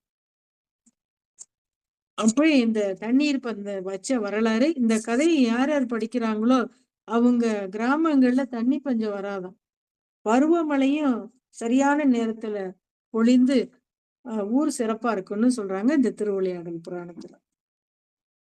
இதுவரைக்கும் நம்ம வந்து 59 வரைக்கும் பார்த்துட்டோம். அடுத்த வாரம் நம்ம வந்து மத்த பகுதிய பார்ப்போம். வாய்ப்பு கொடுத்த அந்த சிகரம் குரூப்புக்கும், அந்த இதுவரைக்கும் பொறுமையா கேட்ட அடியார்கள் அனைவரையும் வணங்கி விடைபெறுகிறேன். சிவாய நம. திருச்சிற்றம்பலம். நன்றிம்மா. சிவாய நம. திருச்சிற்றம்பலம், தில்லையம்பலம். நற்றுணையாவது நமச்சிவாயவே. திருச்சிற்றம்பலம். அன்பர்களுக்கு வணக்கம். நீங்கள் கேட்டுக்கொண்டிருந்ததும் பார்த்து கொண்டிருந்ததும் சிவநெறியே சீரான வாழ்வு தரும் என்கிற டெலகிராம் சேனல் மூலம் ஞாயிற்றுக்கிழமைகள் தோறும் இரவு 8 மணிக்கு திருவாசகத்தில் அருளும் பொருளும் என்கிற தலைப்பின் கீழே நம்ம எல்லாம் மிக ஆழமாக சிந்திக்க வைத்து விட்டு அம்மா பெரம்பலூர் மாவட்டம் சிவ திருமதி அமுதா பழனியப்பன் அம்மா அவருடைய பொற்பாதங்களையும் நிகழ்ச்சிக்கு வருகை தந்துள்ள அத்துணை அடியார் பெருமக்களுடைய பொற்பாதங்களையும் மனமொழி மெய்களாலே வணங்கி நிகழ்ச்சியை நிறைவு செய்வோம். அம்மா அம்மா பேசிய இது குறித்த கருத்துக்களை நீங்கள் கட்புலன் வாயிலாகவோ அல்லது யூடியூப் வாயிலாகவோ உங்களுடைய கருத்துக்களை பதிவு செய்யும்படி பணிவன்போடு கேட்டு நிகழ்ச்சிக்கு வருகை தந்த அத்துணை அடியார் பெருமக்களுடைய பொன்னார் திருவடிகளையும் மனமொழி மெய்களாலே வணங்கி நிகழ்ச்சியை நிறைவு செய்வோம். திருச்சிற்றம்பலம். வாழ்த்து. அம்மா வாழ்த்து நீங்க சொல்லிடுறீங்களா? வான்முகில் வளாது பெய்க மணிவளம் சுரக்க மன்னன் கோன்முறை அரசு செய்க குறைவிலாது உயிர்கள் வாழ்க நான்மறை அறங்கள் ஓங்க நற்றமிழ் வேள்வை மல்க மேன்மைகொள் செய்வ நீதி விளங்குக உலகமெல்லாம் மேன்மைகொள் செய்வ நீதி விளங்குக உலகமெல்லாம். திருச்சிற்றம்பலம். தில்லையம்பலம். எம்பெருமான் திருவடிகளை வணங்கி அனைவரும் வந்திருக்க அடியார் அனைவரை வணங்கி விடைபெறுகிறேன். சிவாய நம. திருச்சிற்றம்பலம். நன்றிமா, நன்றிமா. வாங்க வாங்க. சிவாயம். திருச்சிற்றம்பலம், தில்லையம்பலம். அம்மா பேசியது குறித்த கருத்துக்கள் ஏதாவது இருந்ததுன்னா நீங்க என்ன பண்ணுங்க, யூடியூப்லயோ இல்லது கட்புலன் வாயிலாகவும் தெரிவிக்கலாம். அம்மாவுடைய எண்களுக்கு நான் உங்களுக்கு கொடுத்துட்றேன். நன்றிங்க. கலந்து கொண்ட அத்துணை அடிய உள்ளங்களுக்கு மனமார்ந்த நன்றி. அவங்களே வாழ்த்து சொல்லி முடிச்சுட்டாங்க. மீண்டும் இன்று இரவு 9:50க்கெல்லாம் திருத்தொண்டு தொகை பாடி சரியாக 10 மணிக்கெல்லாம் பொன்னூசல் பாடி நிகழ்ச்சியை ஒரு பள்ளியறை பூஜை போல் நடத்துவோம். அந்த நிகழ்ச்சியில் அடியார் பெருமக்கள் கலந்து கொள்ளும்படி பணிவன்போடு கேட்டு விடைபெறுகிறோம். நற்றுணையாவது நமச்சிவாயம். திருச்சிற்றம்பலம், தில்லையம்பலம். மீண்டும் ஒருமுறை கலந்து கொண்ட அத்தனை உள்ளங்களுக்கும் நன்றி கூறி விடைபெறுகிறோம். திருச்சிற்றம்பலம், தில்லையம்பலம். மீண்டும் அடுத்த வாரம் ஞாயிற்றுக்கிழமை இரவு 8 மணிக்கு திருவாசகத்தில் அருளும் பொருளும் என்ற நிகழ்ச்சியை காத்திருக்கும்படி பணிவன்போடு கேட்டுக்கொள்கிறோம். திருச்சிற்றம்பலம். நன்றி, வணக்கம்.